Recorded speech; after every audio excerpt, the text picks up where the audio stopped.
Hello, my esteemed viewers. This is BVI Channel 1. I still remain Asus Chinodu Peters. On this episode of Biafra Discourse, I'm going to be talking about the political angle towards Biafra independence. Many Biafrans have avoided the issue and topic of politics or engaging in political activities with the quest for Biafra independence or with respect to Biafran independence campaign. Before I proceed, I am very sure you know this man on the screen. He is one of the most outstanding personality in his career and all his life endeavor. His name is Professor Charles Soludo, the former CBN governor of Nigeria. He has added his voice towards the question of Biafra agitation for independence during a book launch titled The Politics of Biafra and the Future of Nigeria. As many voices are being added to Biafra independence, this eloquent and proficient Biafran have made his opinion clearly known with respect to Biafra independence, and that is what I want to bring to your notice. I want you to give him your ears, listen very attentively, and pick important points from what he got to say, and I'll be right back. Don't go away. It's a great pleasure for me, really an honor, to be called upon to review this book, The Politics of Biafra and the Future of Nigeria, by the one and only Honorable Chudi Ofodile. If you want to hear from me, the summary of the review that I'm going to make is to simply say, read this book.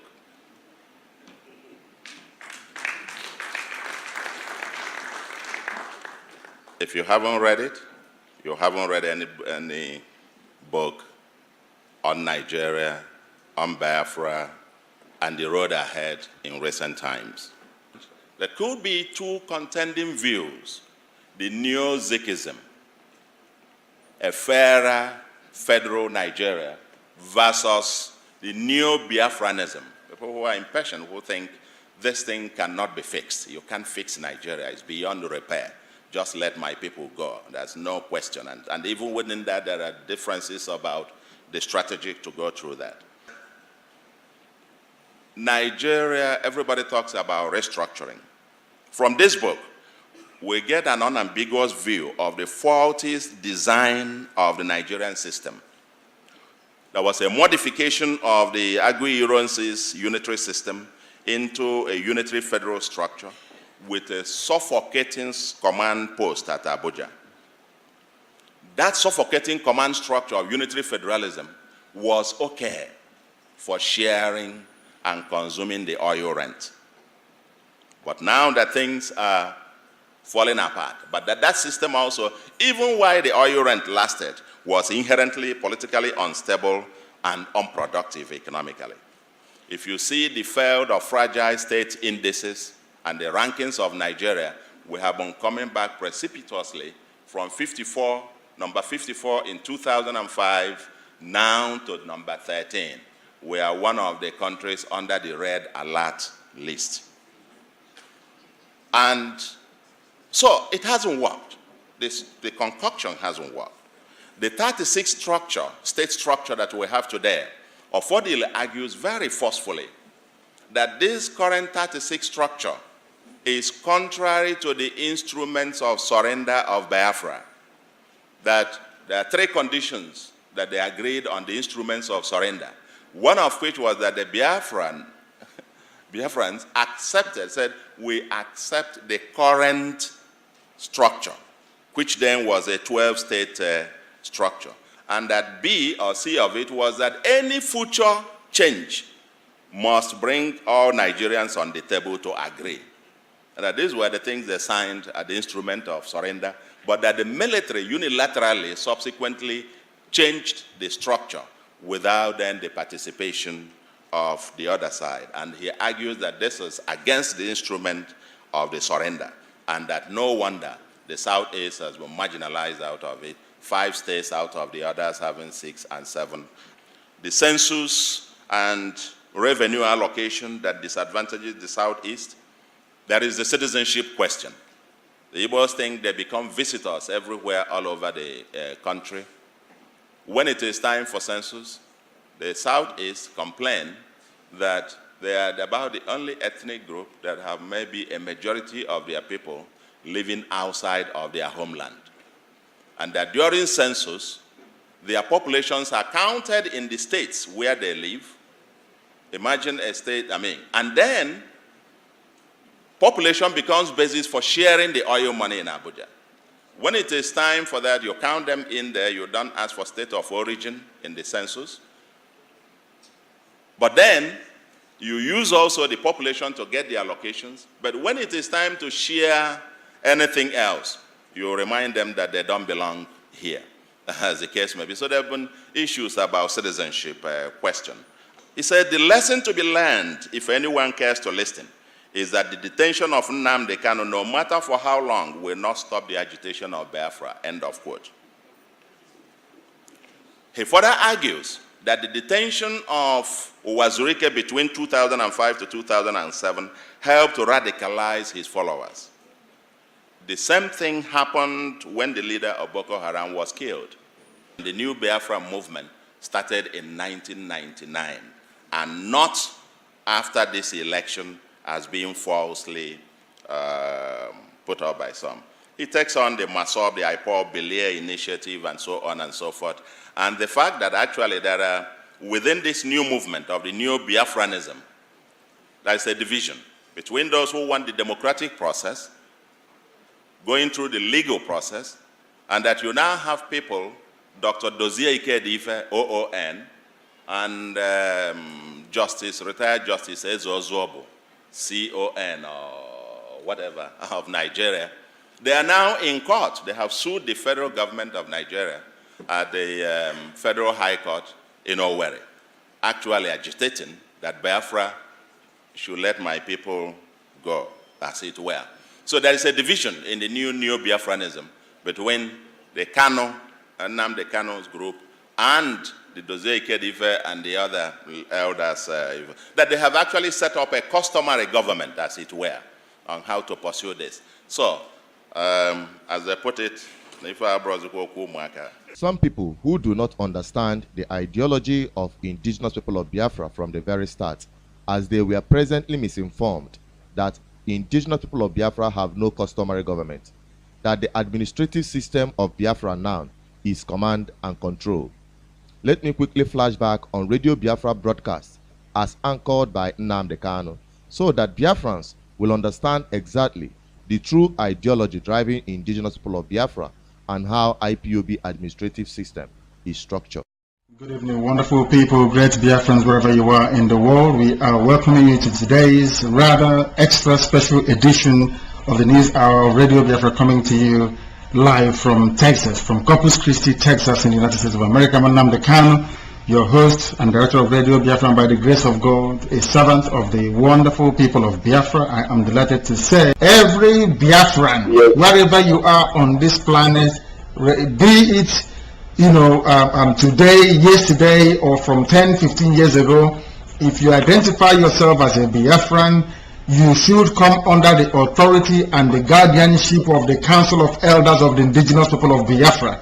We have a de facto government enshrined in the Constitution of Nigeria by virtue of the fact that we are seeking to deploy customary laws as a way of governing our people. So we can have a Biafra, in fact we have a de facto Biafran government as we speak, headed by His Royal Majesty Honorable Justice Ezozobo, retired. Go and register and be a part of what Radio Biafra is doing, which automatically entitles you to become a Bilia Human Rights Initiative member.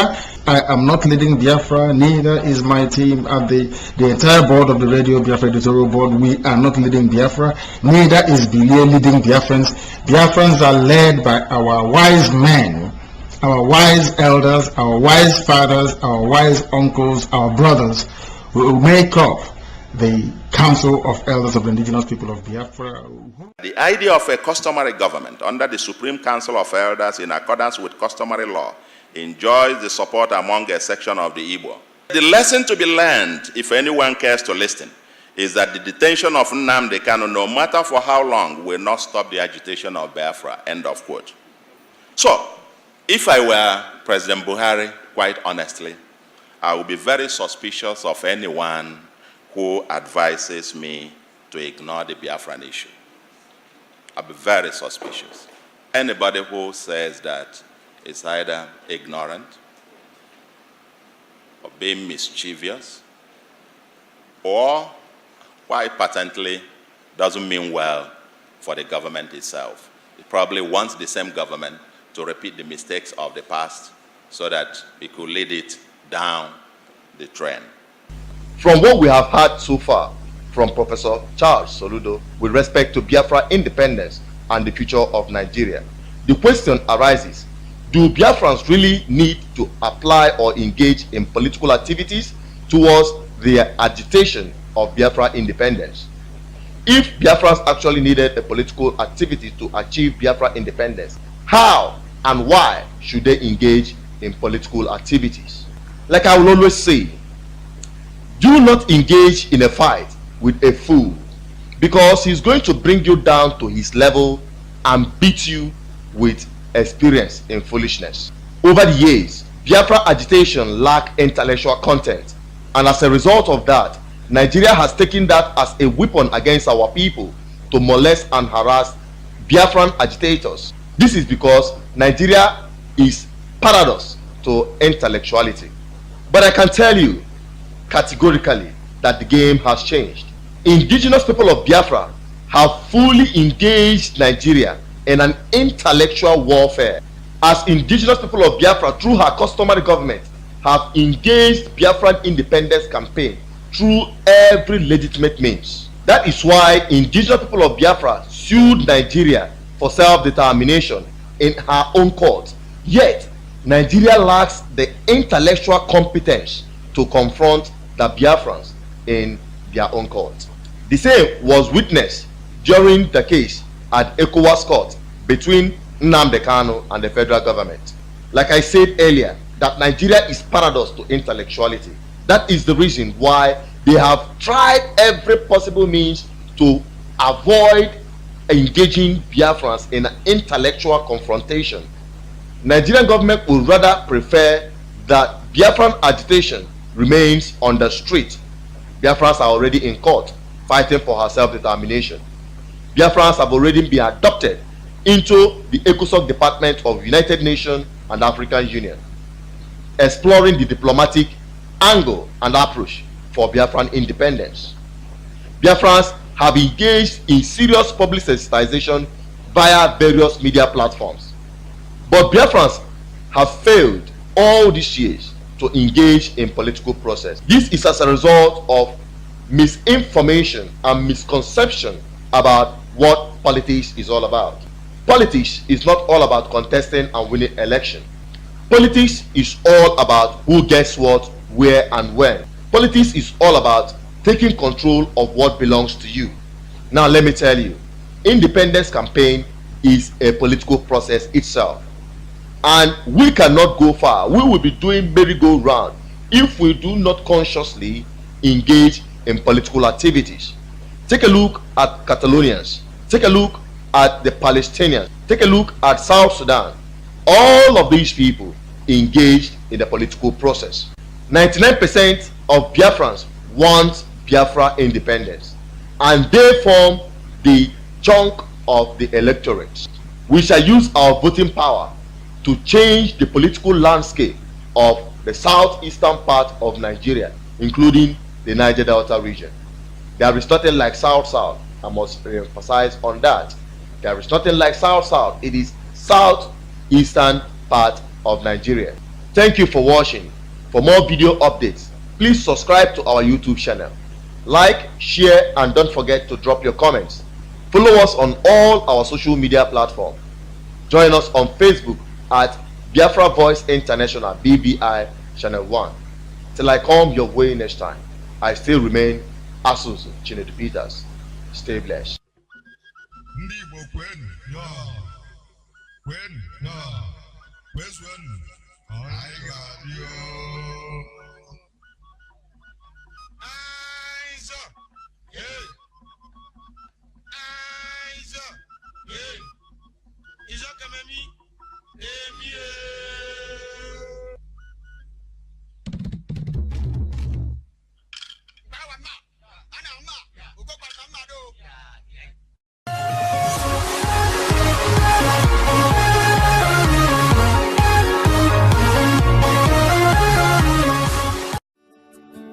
Welcome to First View Luxury Hotel. At First View Luxury Hotel, we offer excellent service. Our rooms have all the necessary facilities to make your stay comfortable and memorable. You will also have access to internet service, breakfast, 24-hour power supply, full air condition, free international calls, free tire pumping service, and free car battery charge. So what are you waiting for? Quickly visit First View Luxury Hotel. We are located at number 1 Adelinoba Mishile off Raji Rasaki Road, First Estate, Amuwo, Odofin Festac, Lagos. For more information or reservation, please call us on 080-7578-7135 or 080-9990-0601. You can also take advantage of our online ongoing promo at www.firstviewhotel.com to make your reservation and payment for your favorite room, which attracts a discount rate. Please note, rooms are reserved based on first come, first serve. First View Luxury Hotel. Experience the home of comfort. They come.